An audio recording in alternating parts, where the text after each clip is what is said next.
A big hello to all viewers, old and new. My name is Kavya, and I'm a special educator and rehabilitation psychologist at PlayStreet, Bangalore, India. And I am Deepa Priya Prasad, an occupational therapist at PlayStreet. PlayStreet, Specially Abled Educators Trust, is an organization that provides educational services to help children with special needs become independent and live up to his or her potential. We offer power empowerment programs, integrated schooling programs, and a variety of clinical services. As we observe Autism Awareness and Acceptance Month, our focus for AHS 2024 is dyspraxia. We hope that this series brings to light its complexities, unique challenges, and importance in supporting neurodiversity. Today, in our series, From the Lives of Individuals and Families with Dyspraxia, we have a special panel discussion titled My Life with Dyspraxia, featuring esteemed guests Mr. Lance McLemore, Mr. Jordan Levan, and Mr. Dyutit Gopinathan. Let's start with getting to know you a bit more. Mr. Lance McLemore works as an ambassador for the Brecton Romich Company and the Center for AAC and Autism to advocate for greater use and acceptance of AAC. He graduated from the University of Alabama in Huntsville with a BA in Studio Art and Philosophy. He has been using AAC for 12 years after receiving his first high-tech communication aid in university. His current language system is LAMP, Words for Life on an Accent 1000. His most important message is to remind people that the purpose of AAC is to make it easier to form relationships and increase inclusion in all spheres of life. Mr. Jordan Levan is an author, advocate, and public speaker. He graduated from Guildford College with his Bachelor's of Arts in Psychology, focusing on mental health studies and minored in general biology. He is a children's book author, specifically the author of Jordan's World, a non fictional children's book series about his real life experiences growing up with apraxia of speech. Despite people's doubts, he fought for his voice and uses his voice to advocate for others. In his free time, he enjoys writing, spending time with his dogs, and educating others that everyone is different, and that's okay. Mr. Dyutit Gopinathan, author of Talking Fingers 2, is a passionate advocate for individuals with autism and a strong voice for spreading awareness about dyspraxia. Through his work, he sheds light on the challenges many face with speech and emphasizes the value of non-verbal communication. He inspires PlayStreet to continue creating meaningful support for the autism community. His message of belief resonates deeply, reminding us of the importance of belief in the journey of autism and dyspraxia awareness. Thank you for joining this discussion. Let's get on to the questions now.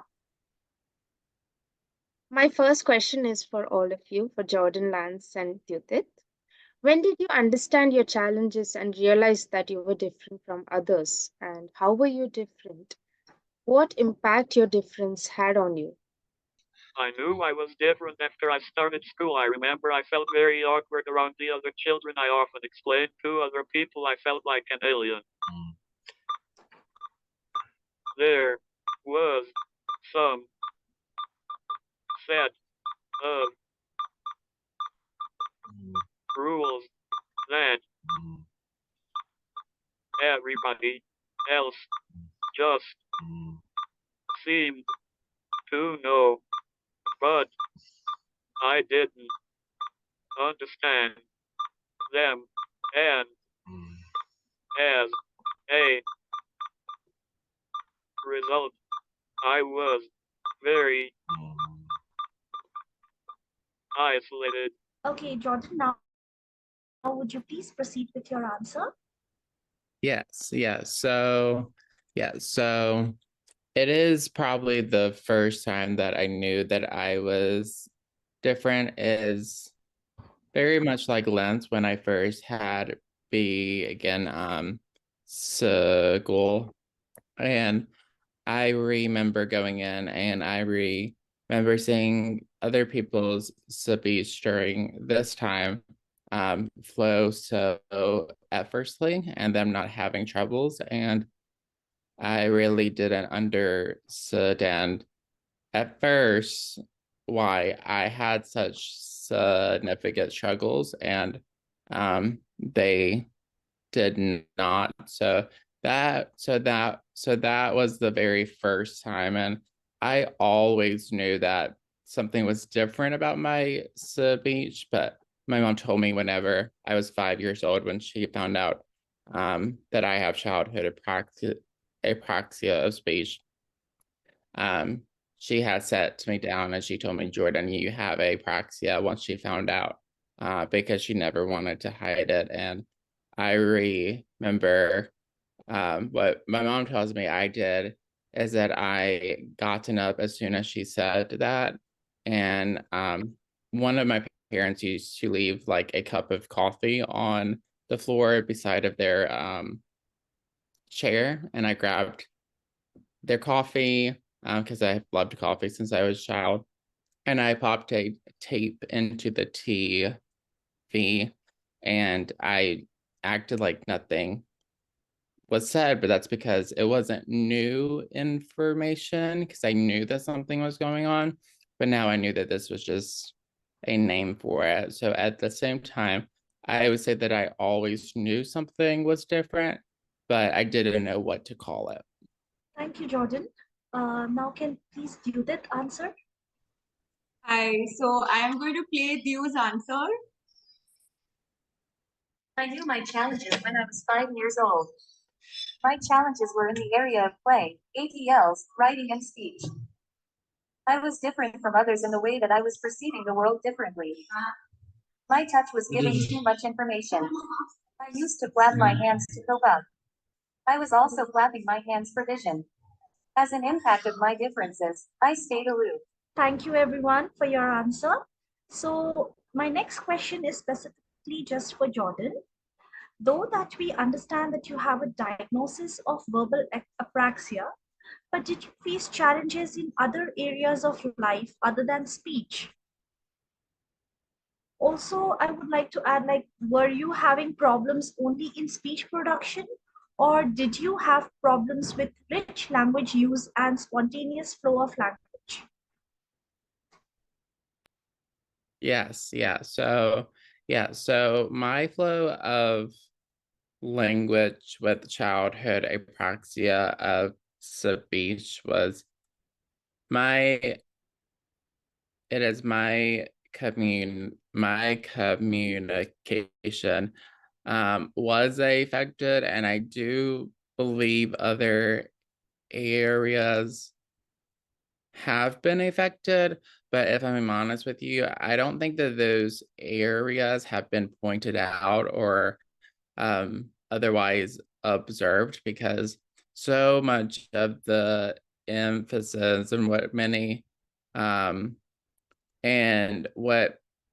times when I advocate for children with childhood apraxia and individuals, what I can find is that when parents first get the diagnosis, there can be such an emphasis on the childhood apraxia of speech that other areas of disability are oftentimes not looked at, or either the focus is on the childhood apraxia that we find out later within life that there was other areas affected. Like I'm 26 now, and just within the last year, I found out that I have dysgraphia, dyspraxia for sure was confirmed, sensory processing disorder, and ADHD. So while all of these areas have been something that have been affected my whole life, the focus for so long was on the childhood apraxia of speech. So yes, I do believe that other areas were affected because there's been many areas of my speech that have been affected, such as spontaneous speech, the usage of kind of using. There's so many different areas that are affected, if I'm honest, that I'm not sure if the full picture was ever captured, which is why I love to learn more about myself, because that tells me more about how I can help myself.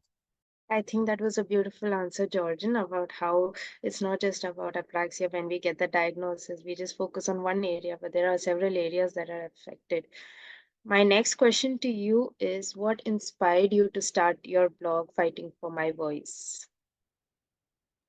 Yeah. So it is what had inspired me to start my blog. Is that I was around the age of 21 during this time, and I was going through a lot of struggles with self-acceptance of myself as a whole, but then also with my diagnosis of childhood apraxia of speech. And I really struggled with my teenage years because I got severely bullied as a child because of my speech diagnosis, that I simply wanted it to be a secret. But it wasn't, it's not that simple when you have something that, I mean, because I know that we might refer to childhood apraxia of speech as an invisible disability, but I don't truly believe that, because there's times when I begin talking and my speech versus in an isolated setting like over Zoom versus when I go out in everyday life and it's spontaneous speech conversations, my speech is really effective. But other people can tell. But I think that I just saw so many different things, and I saw so much adversity as a teenager and a child that I wasn't accepting of myself. I wish that during this time, I wish that I didn't have apraxia. And that was my mindset. And my mindset was, if my speech doesn't come out appealing to other people where they cannot tell, then I simply should not talk. And I was going through my self-acceptance journey, and and part of this was trying to own all of my differences, including apraxia. So I was trying to join some support groups on Facebook because I was really trying to find support, because I had never met another person with childhood apraxia. And I joined a group, and it was a apraxia awareness month. So in an attempt of me owning it, I really wanted to make a video of me sitting down, answering different questions about what it was like, and what it is like living with apraxia. And this was my attempt to own it and be public with that for so long that I wasn't. And I had filmed it, and I was going to post it within the group. But if I'm honest, I didn't want to, because I was so self-conscious. And I posted in the support group, "Hi, as I was going to post this, but I'm not going to. I'm just too self-conscious." And there was a parent that made a comment under that. And the parent said, "Oh, well, I wish that you would, because my 12-year-old son also has apraxia, and he could really use to see somebody like him." And I recently had read a quote during this time, and the quote was, "Be who you needed when you were younger." And during that time, I remember this very vividly. I remember picturing myself as a 12-year-old boy laying depressed in my room in bed because I didn't know anybody like me, and I simply didn't. I wish that I wasn't who I was, so that kind of just sparked something in me. I posted the video. It got around 10,000 views within a few days' time. I was very shocked, and a very close friend of mine now, her name is Laura, reached out to me and said that you should begin a blog. And I said, should I? Because I wasn't planning on it. I was never planning on doing social media and such, but I kept on thinking about it, and I was like, well, if I can truly help one person, then it's all worth it. So I just kind of saw that, and I never turned back. And I've always had an advocate side of mine. So I do believe that even if fighting for my voice was never begin a blog, that I would have found some way to advocate for the things that I love, because I've always been a little bit more outspoken and such, but that's just because I do believe that if we don't stand for something, then we'll fall for anything. Wow, Jordan, your story for the blog was quite inspirational. So now my next question goes out to Lance. How does dyspraxia affect your daily life and routine? I believe that the way a person communicates touches every part of their life. It really comes out when I'm directly interacting with a person. But it also has an effect on the way I move. It even affects the kinds of jobs I can have. Absolutely, Lance. We totally understand the difficulties that you face.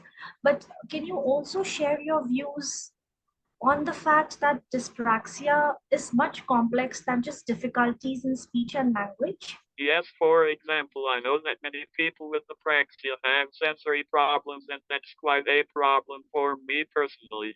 For me, my biggest problem is that it affects my visual processing. I have to wear sunglasses much of the time because my eyes are so sensitive. I remember when I was in university that I was in pain almost all the time. It would feel like someone was shoving an ice pick in my eyes. And I also suspect that my arms and legs are affected as well. I have always been rather clumsy, and I don't have very much physical endurance. Thank you, Lance, for that comprehensive answer about how apraxia is not just limited to speech, but it also affects other areas, like how Jordan was saying. You highlighted about visual processing difficulties in terms of how you had a tough time during university. So thank you for that answer. My next question is for Dyutit. Dyutit, could you please answer what fine motor skills challenges do you face when you're writing or typing?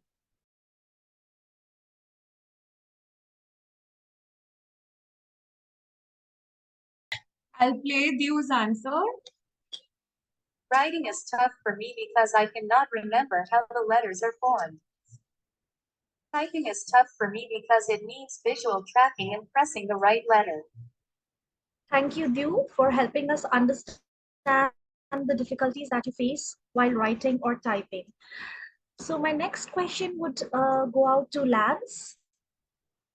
Lance, could you just tell me, have you found any strategies or techniques that helps you manage executive function difficulties associated with dyspraxia? One thing that has really helped me a lot is using Google Calendar. I have also found that there are several other Google and Microsoft productivity apps that help me to write down my thoughts and things I need to do, and they will remind me of them so I don't forget something I need to do. Thank you, Lance, for highlighting how modern tools have been helping us with basic executive functions like memory and remembering of sequencings. So my next question goes to Jordan. Could you please answer how does dyspraxia impact your social interactions and relationships? Yes, yes. So I think that the primary way that dyspraxia has affected my, like, it is my friendship said, social relationships, is that when it comes to balance and when it comes to coordination, there are many things that my friends, or even as a teenager, that they would do that simply, it was really difficult for me. Like personally, I'm not able to ride a bike. It's something that I'm actually trying to learn right now. But if I'm honest, I'm pretty scared too, because I do not want to fall, and I simply, balance has always been really, really difficult for me. Like I might sit up one foot and not walk like this, but I'll sit up it in front of the other foot. And then I've learned how to catch my balance a lot, because I'm not trying to pay a hospital bill in. I'm not trying to pay a hospital bill. Insurance is entirely too expensive right now. I'm not trying to do it. But I found that different things like that are definitely affected. And I've had friends say like, oh, like let's go ice skating, or oh, let's do that. And simply like every time I try to, like, I can only make it a few steps in before I'm about to fall and I have to catch myself. So I have definitely found different things like that are affected. And I know, especially for me growing up, people like would ask me like, why do you walk like like that? Um, I know that when it comes to dyspraxia too, things like my handwriting has definitely been affected, and I haven't saw that more so affect the social relationship piece, but I have saw just people ask me like, "Oh, you have very big handwriting," like, um, my handwriting is not very legible, but something that keeps me going is people say that doctors have the worst handwriting. So I'm like, hey, maybe I have something going for me here. But I've definitely found other things like that affected. And when and it is when Lance was talking about the executive functioning piece, I have definitely saw that affected for me. And just trying to, with my executive functioning, trying to maintain social relationships, have it is a little difficult for me, because my brain at times with my executive functioning, I might go into like because I also have ADHD, and this is what we call ADHD paralysis, where you just sit down and your mind is just blank. And I have solved my social relationships affected by that, but I'm very open and transparent with my friends, and I say, listen, it is not you. I love you so much, but this is just how my brain works. So I do make an effort to build in routines during my day. I do use a lot of what Lance has said as well. So using Google using Google Calendar, using Task, using a physical planner, using a third planner. I use all the planners I can, but building in things like that and just things into my everyday life that can really keep the executive functioning going, because I know that's something they've said, and this is on more so the topic of ADHD, and I do think it applies to executive functioning as a whole. They say it typically takes 90 days for a person with ADHD or executive functioning to build a routine surrounding something that they're trying to implement. So I have found using multiple different reinforcers really help me. But if I fall off of something, even for a day, then I won't do it for a week. So um, it's a very big thing of consistency. So those are some of the ways that I've saw it effective. It's pretty certain that, I mean, you face a lot of challenges, like, with the executive functioning and the things like Lance and Jordan mentioned. I am pretty sure it would, to some extent, help the other individuals also who suffer with the similar situation, would like to, help themselves with this. Thank you so much.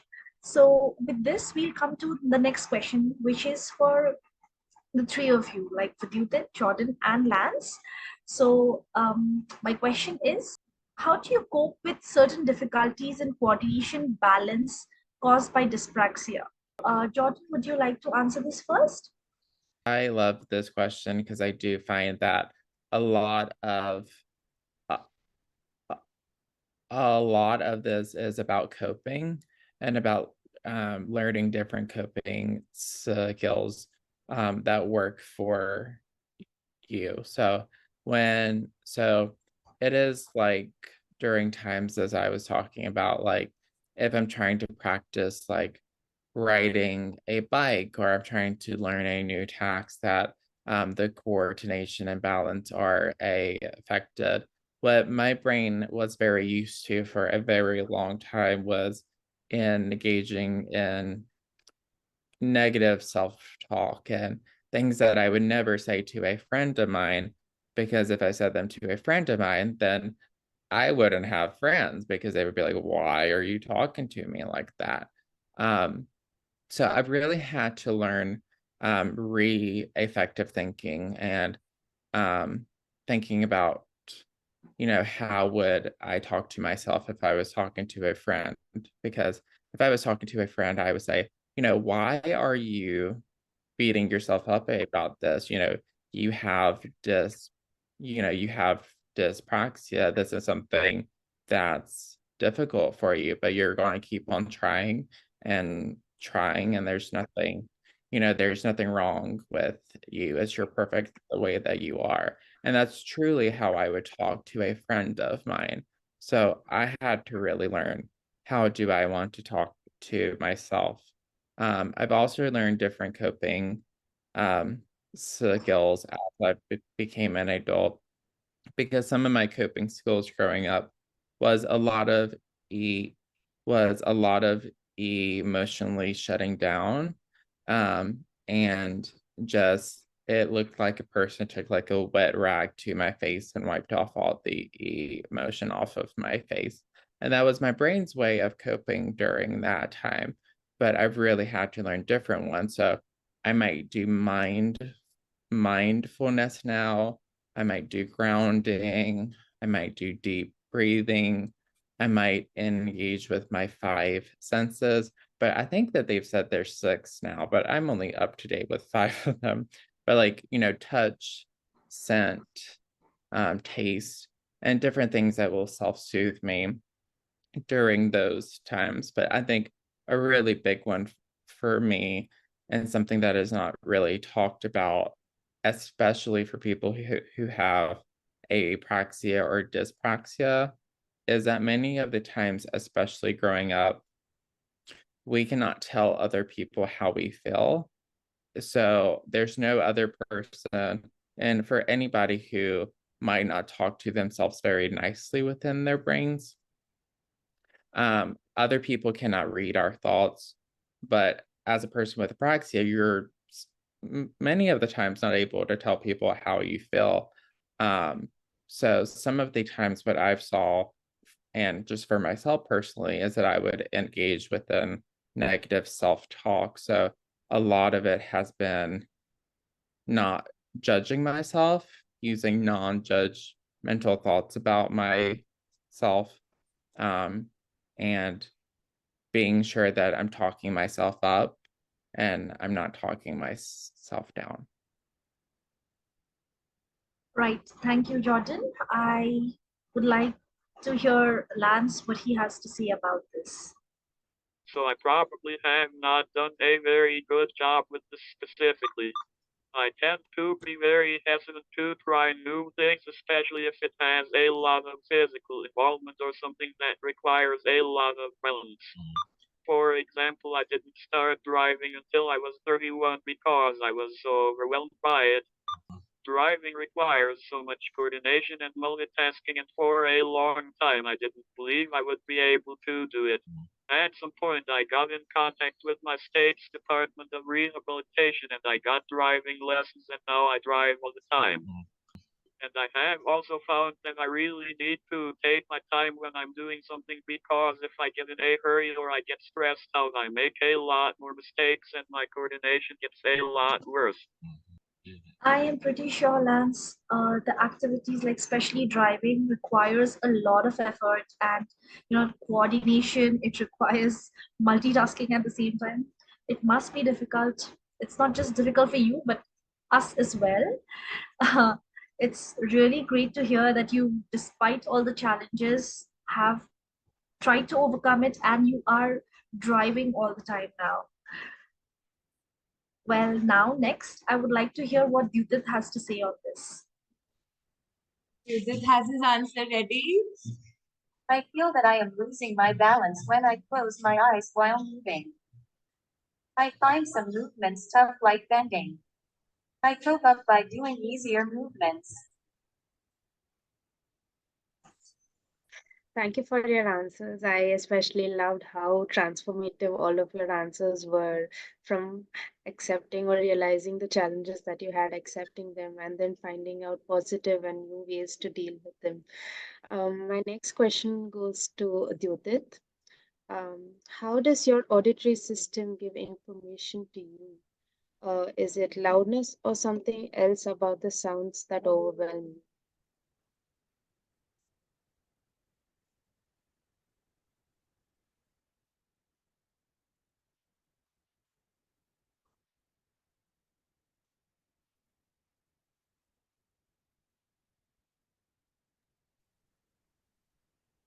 I close my ears because some sounds bring traumas.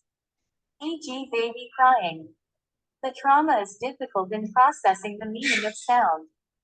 No, loudness isn't a problem for me. Thank you, Judith.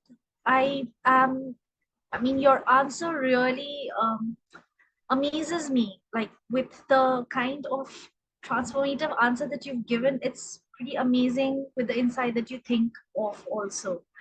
So with the next question, I would move on to Lance. Could you just tell me, have you ever felt that your body isn't listening to you? And how do you cope up with certain situations? What comes to mind is something that happened to me a couple of years ago. My dog had died and I was extremely upset and I had a very bad meltdown. I was crying and I started hitting myself and scratching myself, and my hands would not work. I couldn't make them do anything I wanted and I couldn't use my communication device. So on top of being upset about my dog, I was upset because I couldn't communicate and I just kept spiraling, and it got worse and worse until I was exhausted and burned out. I suppose I don't have a very good answer about what to do when my body doesn't listen. I'm not sure if there is anything you can do other than wait until it comes back under your control. It's not something you can force. Thank you, Lance, for highlighting on how emotions and grief holds a very strong power over how we feel and function, and in turn how that affects our communication as well. And like you said, it's about slowing down and being patient with yourself and saying, as Jordan was saying nice things to yourself, practicing self-kindness and allowing you to take some time to grieve. So thank you for that insightful answer, Lance. My next question is to Jordan. So what accommodations or support systems have you found helpful in school or in workplaces? Yeah, so I would say first, beginning within school and college. So when I was younger, I had an IEP, and some of the things that I had personally on my IEP, and something first I do have to say as an IEP advocate is that what works for me might not work for another child, because this is individualized for each student's needs. But some of the things that helped me were things such as like some of the things my mom had written down for me is that people were not allowed to interrupt me while I was talking, because I couldn't make sounds until I was 5 or form words until I was 8, and then in the sentence structure at age 12. So she never wanted me to be discouraged about speaking, and she knew how much hard work that I do have to put in to being able to speak. So some of the things, such as people not interrupting me, I did have my SLP interpret what I was saying to other people, such as like my 2nd grade year and my 3rd grade year, because in my 1st grade year, they couldn't understand anything that I was saying. Also things for me personally, such as speech services I really needed as a child. And there were a wide range of accommodations during that time. When I got into college, into university, I first began out at a 2-year community college, and I went for a year and a half. And during this time, I hadn't had an IEP in so many years, that I didn't know what I needed. So I was able to get a 504 plan. And under my 504 plan, I was able to get things such as a separate testing room, extra testing time. I was able to get extended talking time for like verbal presentations. And then also was able to, I had to be sure that they didn't try to dock any points off if the verbal presentations were to be judged based off of verbal speech, because we do have those even within high school, but also in college. When I got into my 4-year college, things gotten a lot more intense as I was getting my bachelor's degree. So I got in a 504 plan. Some of the things I got in during that time were some of the same things. So extended testing time, separate testing room. I was also able to, for my dyspraxia and dysgraphia, I was able to type out my test answers, because when I would go to when I would go to write a very long answer that was on an exam, many of the times they couldn't read my handwriting, or I would start to write for so long and then my hands would fatigue because I my dysgraphia. So even though I knew and I could expand more and more on the answer, I wasn't able to if I was solely dependent on the writing. So I was able to type them out. Some of the other things I got in were the extended time on verbal presentations, but then also alternatives to those. So that was presenting a presentation to my professor one-on-one in a separate room, or if that was using a different mode other than verbal speech to give my presentations. So those were some of the things that helped me within college, and that really helped me be able to give my professors fully what I knew, versus if it was solely dependent on the things that they use for other kids my age, then it wouldn't have been a full indicator of my knowledge. When it comes to the job force, it was really depending on the type of job I had. So I know at first I was a cashier at a restaurant, and that was really difficult for me. I was around 19 years old, and during this time, as I've been talking about my story, I wasn't accepting of my apraxia, so I did not report to my employer that I have apraxia, even though, of course, I do think that she knew that I had troubles with talking. That was apparent. So I really, really struggled, and that actually resulted in me quitting the job. Because I would leave, I would have panic attacks. It was too much on me. Versus when I was around the age of 20, I worked at Starbucks, and I was very open with my employer. And during that time, I was able to do different things to help my verbal speech production when I had to talk to customers. So, like, I would use all of my speech strategies that I was learning in speech sessions during this time. So, being sure that I was taking time with my talking, I wasn't rushing my talking, that I might have had some pre-planned phrases that were really easy for my motor planning.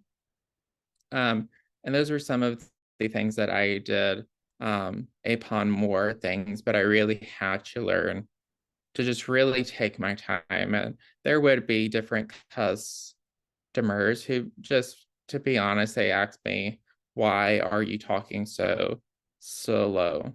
And I said, I have a speech disorder. Thanks for your patience. What can I get you?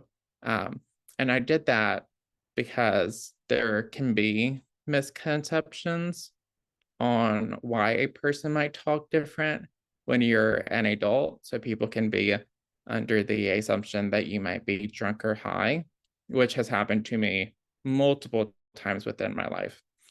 So I learned just to be straightforward and not to feel the need to explain myself, but to give that fact and to proceed with the conversation.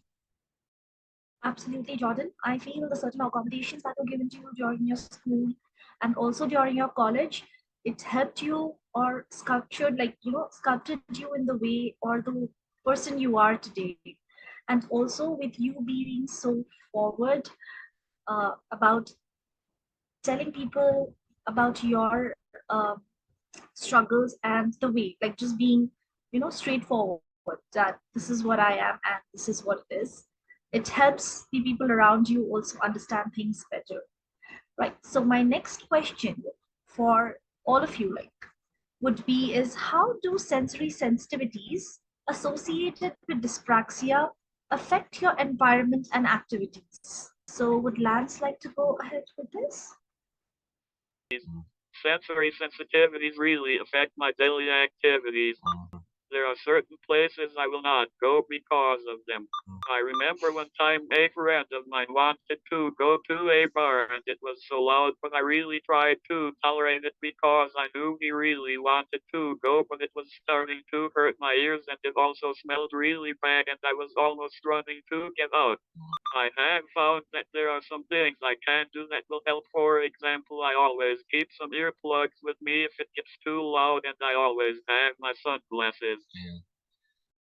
Well, Lance, I think it's pretty evident that there are certain sensitivities and certain sensory sensitivities that affect you a lot, right?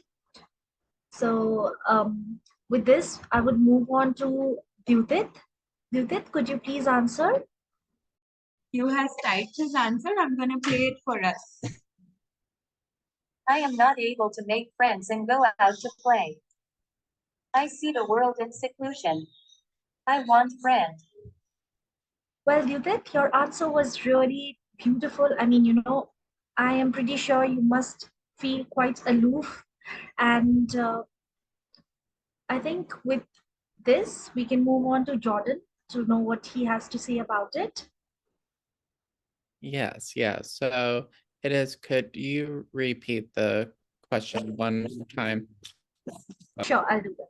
So I just wanted to know, how do sensory sensitivities associated with dyspraxia affect your environment, and activities. Gotcha. So so how my sensory my sensory sensitivities affect me is that personally I'm what you would describe as not only a avoidant sensory, as they call it, which I'm not the biggest fan of as we're talking about this topic, because it's not really that I want to avoid those, because as Lentz was touching on, he tried to be within that environment and he kept on, but it got into a certain point where it gotten physically painful. And that's what happens to me too. I will try to go out to different social situations, but if there's so much noise and if there's so much going on, not only within the hearing part, but then also the visual component. So if there's a lot going on sensory wise, then that will also overwhelm me as well. So it's not that I try to avoid these situations, because if anything, I want to be in those situations. I want to socialize. I want to be, just like everybody else, being transparent, but it gets to a certain point where my brain's really overwhelmed, my brain's racing, my ears will begin to ring, my eyes will begin to twitch, and those are some signs for me that my sensory is very, very high and that I need to take a break. So it has affected me within different social situations that peers my age would, be going out to all of these different, bars and such, which I'm not the biggest fan of to begin with, but those are some things that would be very hard for me that peers my age would do. I'm also high seeking sensory, so I really crave pressure. I really crave sensory input, and my needs can change from what they would label as a avoidant sensory to high seeking sensory. So I can really say crave for like pressure, sensory, and so like very strong tastes, very strong scent, needing to like be under like something like a weighted blanket, like hand, like pressure applied to my hands. And when I'm in different social situations or when I'm with friends and those needs are not met, I can begin to tune out, where of course I'm present within the room, but mentally I'm not present, because my needs are not met. And anytime, of course, when a human being's needs are not met, we really struggle naturally. So some of the things just to mention that have helped me is being sure that I'm being mindful about my needs. And since my executive functioning is affected, having a list of things that I know that helps me. So like, just like Lance, I might wear my sun glasses and people will be like, why are you wearing sunglasses indoors? And I'm like, if you only knew the half of it. I might do earplugs as well. There's a certain brand called Loops that you can put into your ears that are not very noticeable, but personally headphones with my sensor cannot take headphones personally. I don't like pressure here. So something like earplugs, sunglasses. And then when it comes to more so my high seeking sensory side, having different strong tastes. So things like coffee, mints, very strong scents. Like I love the scent of ginger because that's a very strong one. having different sensory support items that I can apply to my hands. So there's these things called monkey noodles. I don't know if you guys have ever heard of them, but you can stretch them. And I've broken at least 10 of them. So I have a lot of them, but I can wrap them around my hands and I can apply that pressure. So I really try to be proactive, but just in full transparency. There's times that even when I do that, that it can still be really hard. So being sure that I'm being non-judgmental with myself. I might take breaks, but then if I know that I need to leave, then I know that that's okay as well. So those are some of the things that have been affected, but then also some things that have helped me.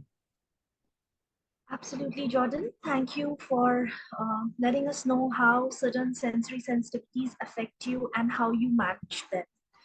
I would also like to let our friends and viewers know that Judith is taking a short sensory break and he will be back shortly.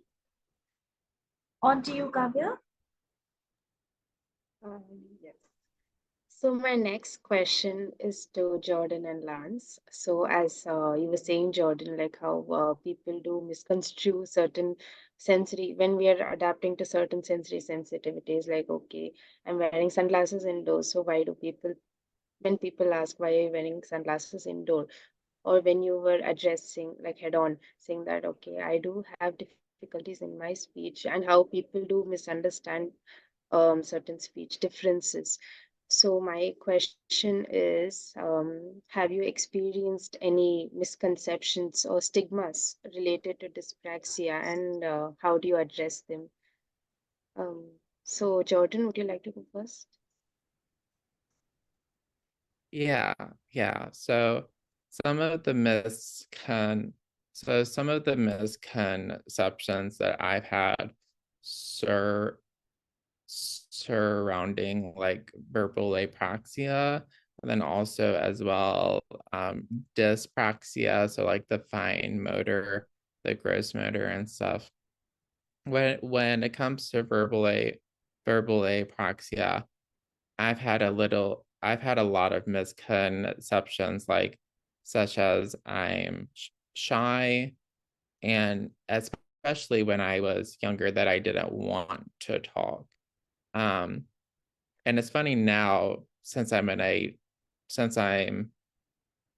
been in speech for so many years. I've been in speech sessions for 12 plus years, and I go to speech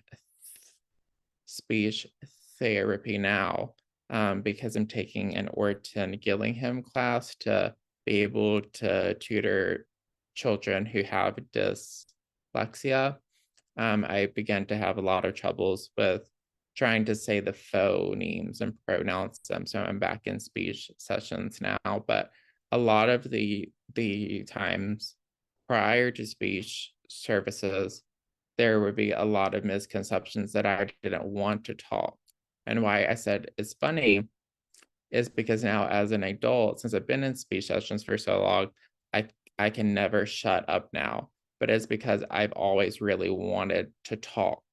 I always had that desire to talk. I always had that desire to. So there were a lot of misconceptions that like I was shy, that I was lazy.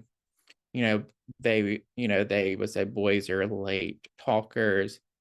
And that, led to so many misconceptions as a child as well. So there were a lot of misconceptions surrounding that. When it comes to my adult life now, what I've really saw is that, as I was saying, there's been people who have been under the misconception that I am drunk or high. So I remember a few times, like when because I had gotten, basically what happened one time, to keep it brief, is that I was driving and a person rear-ended me, and we had to pull over into a parking lot. We dialed 911, and we waited for the police to come out to gather the information and be sure everything was taken care of. It's nobody was hurt, but of course that's what you do. So when the officers got in there and they were questioning me, trying to gather information and such, of course, under any times of stress, my speech is a lot more difficult for me. I noticed that they were beginning to act a little bit suspicious and odd. And my mom just got in there because I called my mom and I told her, and she came out.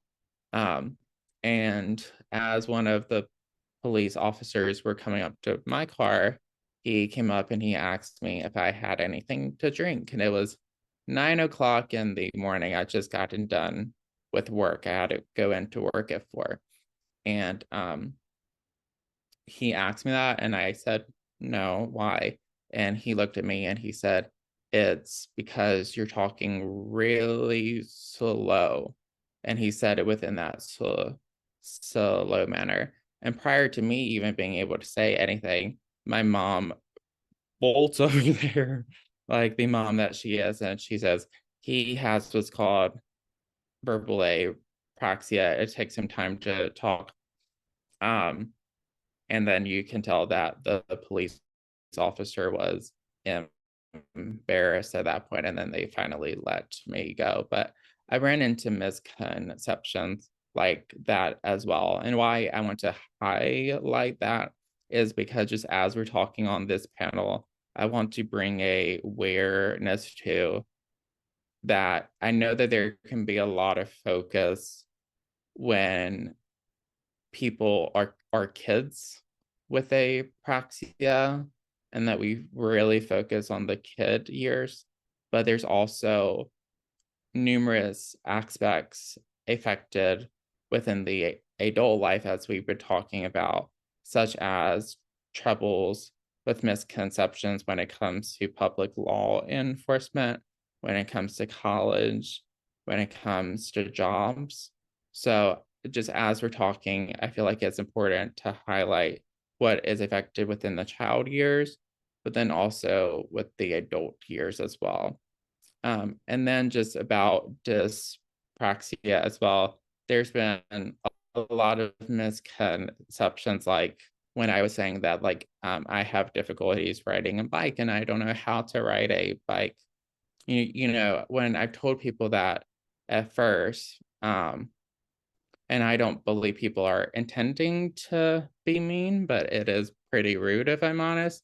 Like, they might laugh and be like, oh, you never learned how to ride a bike? And I said, no, I have what's called dyspraxia. You know, balance and coordination are really difficult for me. And they even don't seem to understand then, because they're like, oh, like, you just need to try more. And as I said, like, I'm trying to learn how to ride a bike now, but I've been practicing for 2 years and I'm still at the same place that I was. But I'm going to keep on trying, of course. But, you know, it's not that I just never learned to. I've been trying to learn how to, but it's difficult for me. So those are some of the different ways that those areas have been affected. There are so many misconceptions. I could probably go on and on about it. One thing I've noticed is that people will often question my intelligence. People judge you by how well or how poorly you communicate. They believe that verbal expression is an accurate way to judge your cognitive abilities. I'm sure that most people, when they meet me, they probably believe that there is little or nothing going on inside my head. Another misconception is that people treat apraxia like it's a behavior problem. For example, we're just trying to get attention, we're being difficult, we could do this, or that if we tried harder, we're just too lazy. It seems almost like we're being constantly punished for a neurological disability that is not our fault. That like with what Jordan and Lance has to say about the misconceptions and stigmas, I think we as viewers and even as people, we feel, I mean, we too, I mean, had I not have any idea about dyspraxia, I too would have felt the same way. So I mean, with this Autism R Summit, we also would like to, spread awareness. And with April being the Autism Awareness Month, and also, with dyspraxia, we would like to spread more awareness and help uh, people get rid of this, misconceptions and the stigmas that they have about dyspraxia. So with this, Jordan, can you tell me, how do you maintain your self-confidence and resilience while living with dyspraxia? So it's a lot of it for me personally, is that I've had to fake it until I've made it. And it's a lot of that has to do with the fact that I've had to develop a new belief system when it comes to what it means to having verbal apraxia, and then also for what it means to have dyspraxia as well. Because I had a lot of beliefs ever since I was a child that it meant certain things for me that that I didn't believe to be in certain settings, that I didn't deserve to be included within certain things, because for so much of my upbringing, I was disincluded. I was excluded from activities and different stuff like that. So I've also just really had to keep in mind as well about developing these new beliefs and such, that while I was taught by other people what it when I was taught by other people what it must have meant to have verbal apraxia and dyspraxia, what did I want to believe? What was my beliefs about it? So some of my beliefs now that I reinforce to myself is that there's nothing wrong with having apraxia, dyspraxia. There's nothing wrong with having a disability, and there's nothing wrong with being different. What I personally find wrong is I find wrong judging other people in general, but then also judging people off of things that they cannot control, and having preconceived beliefs about what their disability or what their differences must determine about them. Because there is truly nothing wrong with having a disability of any kind. So I've had to really reinforce that to myself and just really speak to myself once again, like I would a friend, and just never trying to limit myself. Because of course, with apraxia and dyspraxia, it's not something that we can control by any means. Like, I cannot control when I'm having speech difficulties. I cannot control when I have troubles with the coordination and balance, with the sensory stuff we've been talking about, with the executive functioning. Those are not things that I can control by any means, because it's not a matter of a fact that we overcome it, but we learn how to cope. We learn different things like that. So I do know that I have the things I do have control over is the things that I believe about myself, how I think about myself personally, and how I talk to myself. So those are some of the ways that I maintain my self-confidence today. Thank you, Jordan, for your answer. Um, my next question is to Lance. Um, do other people's emotions affect you, and can you perceive them without them explicitly making them know about it to you? There is a common stereotype that autistic people don't have emotions and that we don't care what other people feel. Well, I can tell you that's definitely not true. We are not psychopaths. We very much do have emotions and we do care about other people. For me, I do perceive other people's emotions, but the problem is that I cannot do it reliably. I cannot interpret facial expressions very well. And even if I can correctly interpret someone's emotions, I often don't know what I'm supposed to do about it, which means I will often not do anything because I don't know what to do and I don't want to make a mistake. As a result, people will often assume that I'm cold and I don't care, which is not the case.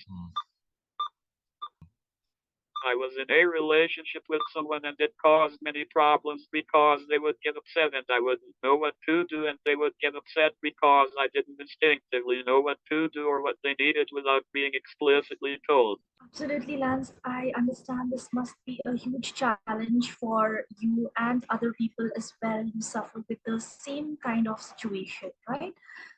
So, with this, like, when we have discussed over the talk about so many challenges that we face, be it physical, the sensory sensitivities, the communication, even the misconceptions and stigma, like, what are certain advice that you would give to others living with dyspraxia and those who want to understand it better?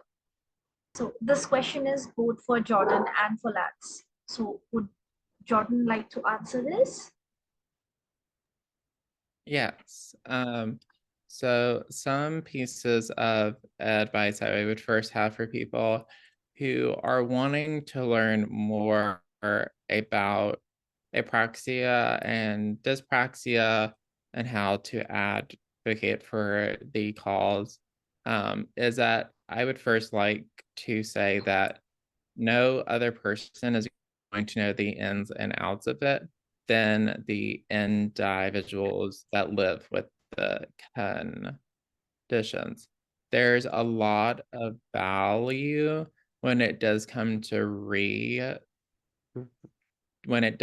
research, but at times the research can be limited due to lack of funding, different things that we just haven't gotten to yet within the research. And something that I've personally saw along few years of me talking about my lived experiences and struggles is that some of the research has caught up. So and I could get into that, but I'll save it for another day.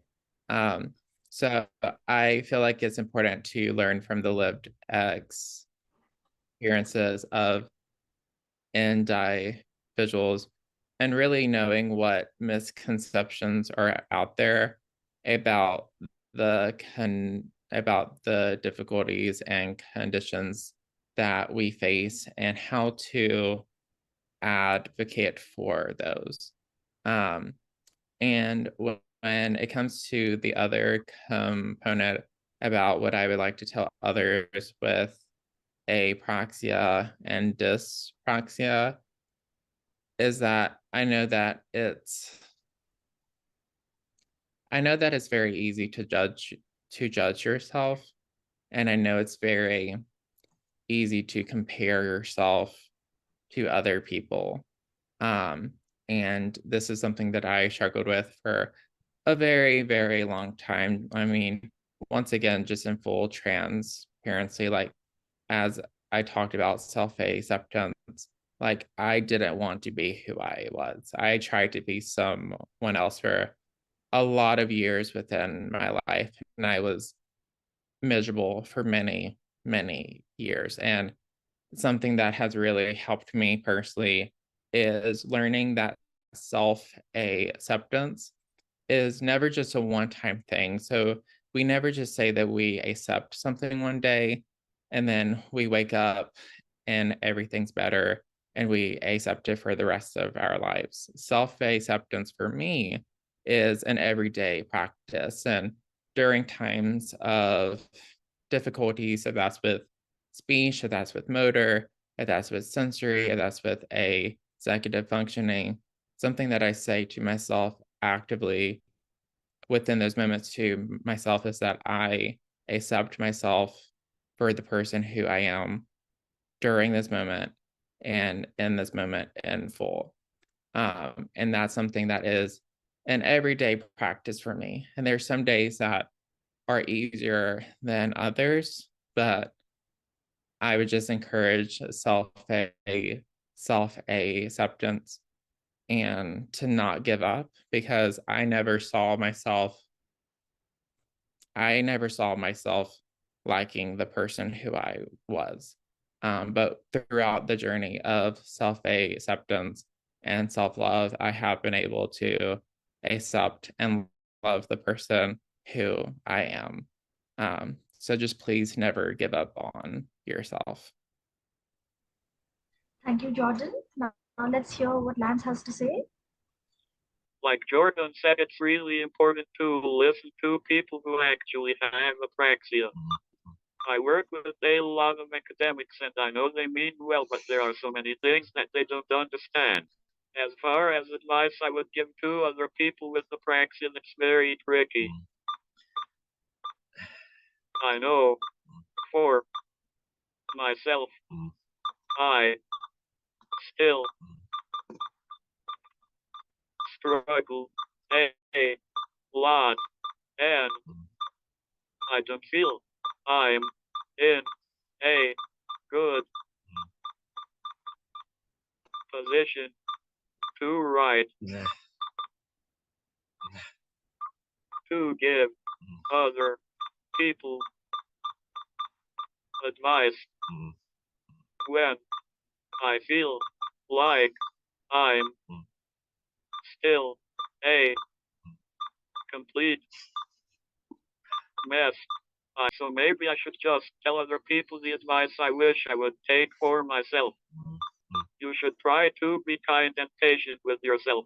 I'm reminded of that fable of the tortoise and the hare. It's not always the fastest or the richest or the most beautiful person who wins and succeeds. It's the slow but steady that wins.